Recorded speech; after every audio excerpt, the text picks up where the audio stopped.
And welcome to St Margaret's Church Word for the Day. My name's Janet, and some of you will know me from being in St Margaret's, but some of you may not. And so I thought, as this is my first session of Word for the Day, and I'm doing it for the next 3 days, I'd tell you just a little bit more about myself and how I come to be in front of the camera. I was born in the early 50s to parents who had married, obviously not that long after the Second World War, and they were both regular churchgoers, both Christians, as were both of their parents, or all four of their parents. So I had a great start from that point of view. We lived on a newly built council estate. There was lots of building going on at that time to accommodate all that was happening after the war. And so it was an estate filled with couples like my mum and dad and lots of children. So there was never any shortage of people to play with. It was built round a large green, surprisingly enough, called Greenacre, and in Nottinghamshire. And so my early days were very much outdoors. You were expected, and it was perfectly reasonable and safe to play outside on the green, and that's what we did. It was a very warm childhood. I remember it with great fondness, and church was very much a part of it. We went to church every Sunday, pretty much, often with my cousins who lived just across the road. And our dads took us because mum was at home getting Sunday lunch. Now, doesn't that sound traditional? But that's how things were. And most of our Sunday afternoons was a case of visiting family who were, by and large, relatively close by, a bus ride away, but not too far. When I was 8, my parents bought their home, which turned out to be their forever home. And we moved across the city to a little village called Attenborough, near sort of towards Derby. That was a great adventure.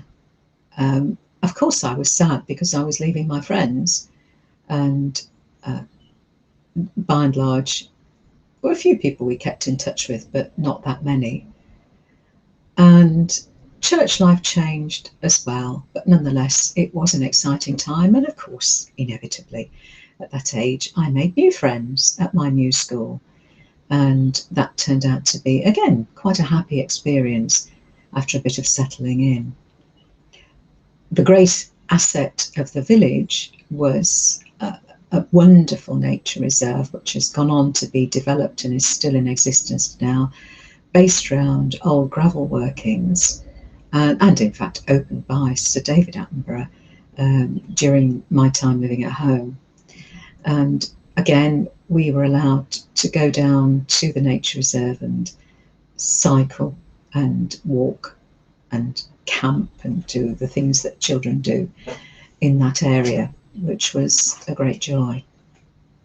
Church changed too, because unlike Edwalton, where I grew up, at St Mary's Church there was a Sunday school, and so that was my first experience of Sunday school, and it was all right.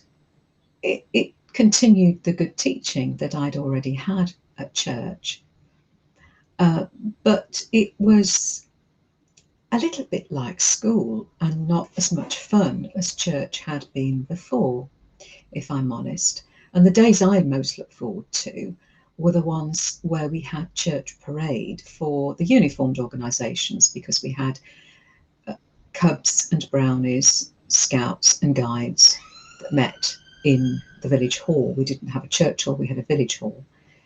And we would parade from the village hall, through the village, down to the church once a month.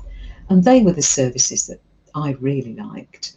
You'd follow the flag and feel quite proud of being a member of an organisation. And occasionally you were allowed to either carry the flag or accompany the flag, the pennant in Brownie's case.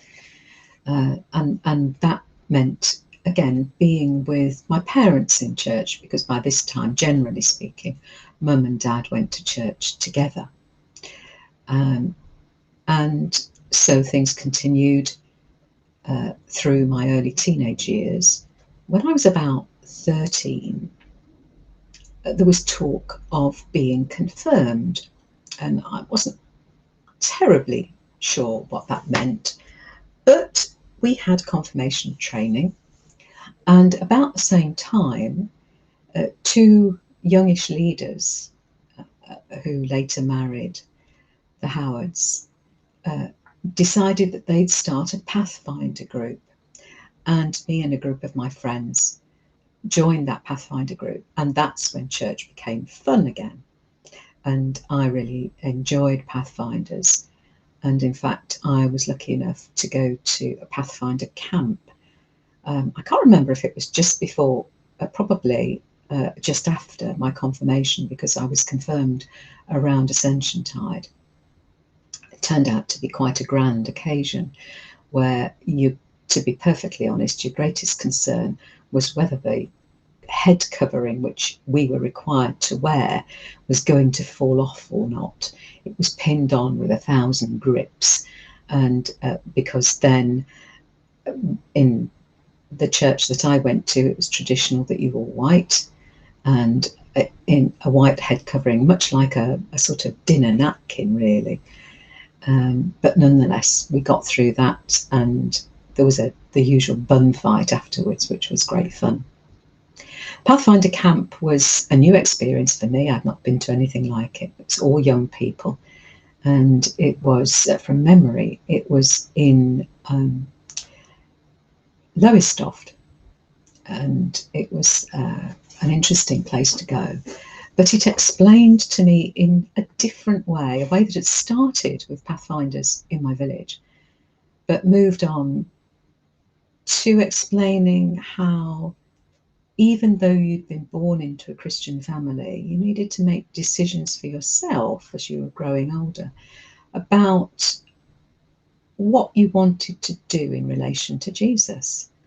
And it was at that point in my life that I decided that the teachings of Jesus were logical. They were in accordance with the values that I'd grown up with. And they were things that I wanted to adopt for myself. And I suppose you'd say that's when I said the prayer that was a firm foundation for my life moving forward, asking Jesus to be part of my life, confirming that I wanted to be part of his world, and building on the foundations that my parents had given me and that I'd learned from my grandparents too. So that was me and my first 14 years, and I'll tell you a bit more tomorrow. Thank you so much for joining me, and I look forward to seeing you again tomorrow at this time.